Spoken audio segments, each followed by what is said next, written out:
বাংলাদেশের রাজনীতিতে এক ঐতিহাসিক সন্ধিক্ষণ। আগামী ১২ই ফেব্রুয়ারি সাধারণ নির্বাচন, যেখানে প্রথমবারের মতো কোনো ইসলামী রাজনৈতিক দল নির্বাচনী জোটের প্রধান শক্তি হয়ে রাষ্ট্রীয় ক্ষমতায় যাওয়ার বাস্তব সম্ভাবনা দেখছে। এই দৌড়ে জামায়াতে ইসলামী এখন আলোচনার কেন্দ্রবিন্দু। ২০২৪ সালের আগস্টে ছাত্র জনতার অভ্যুত্থানে শেখ হাসিনা সরকারের পতনের পর এটাই দেশের প্রথম জাতীয় নির্বাচন। ডক্টর মোহাম্মদ ইউনূসের নেতৃত্বাধীন অন্তর্বর্তী সরকার আওয়ামী লীগকে নিষিদ্ধ করায় রাজনীতির মাঠ কার্যত পরিণত হয়েছে দ্বিমুখী লড়াইয়ে। আল জাজিরার এক প্রতিবেদনে বলা হয়েছে, ফ্রন্ট রানার বিএনপির প্রধান প্রতিদ্বন্দ্বী হিসেবে উঠে এসেছে জামায়াত। জাতীয় নাগরিক পার্টি ও অন্যান্য ইসলামী দল নিয়ে গঠিত একটি নতুন জোট। ডিসেম্বরে মার্কিন সংস্থা IRI এর জরিপে বিএনপির সমর্থন ৩৩%, জামায়াতের ২৯%। আর গত সপ্তাহে প্রকাশিত দেশীয় সংস্থাগুলোর যৌথ জরিপে এই ব্যবধান নেমে এসেছে প্রায় শূন্যে।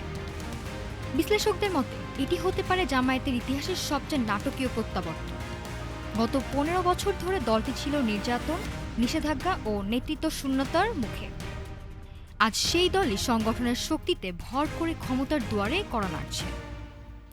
ডক্টর সৈয়দ আবদুল্লাহ মোহাম্মদ তাহের এক সাক্ষাৎকারে বলেছেন, বাংলাদেশের মানুষ আওয়ামী লীগ ও বিএনপির শাসন দেখেছে, এখন তারা একটি নতুন রাজনৈতিক শক্তিকে পরীক্ষা করতে চায়।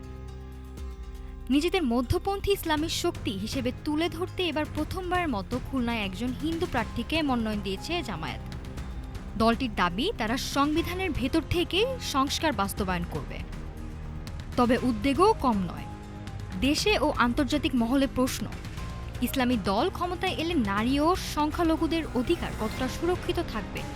জামায়াত বলছে, শরিয়া নয়, ধর্মনিরপেক্ষ সংবিধানই থাকবে চূড়ান্ত ভিত্তি। আন্তর্জাতিক ক্রাইসিস গ্রুপের মতে, জামায়াত ক্ষমতায় এলে ভারতের সঙ্গে সম্পর্কের টানাপোড়েন বাড়তে পারে। অন্যদিকে পাকিস্তানের সঙ্গে সম্পর্ক পুনর্গঠনের সম্ভাবনা দলটির জন্য ইতিবাচক। ১২ই ফেব্রুয়ারির নির্বাচন শুধু সরকার গঠনের লড়াই নয়, এটি জামায়াতে ইসলামের জন্য একটি রাষ্ট্রীয় গ্রহণযোগ্যতার পরীক্ষা। দীর্ঘ বিতর্ক, নিষেধাজ্ঞা ও প্রতিরোধ পেরিয়ে একটি দল কি সত্যি রাষ্ট্রীয় বৈধতার দোরগোড়ায় পৌঁছাতে পারবে? উত্তর দেবে ব্যালট বাক্স। নাফিসা সামিয়া, ঢাকা টুডে।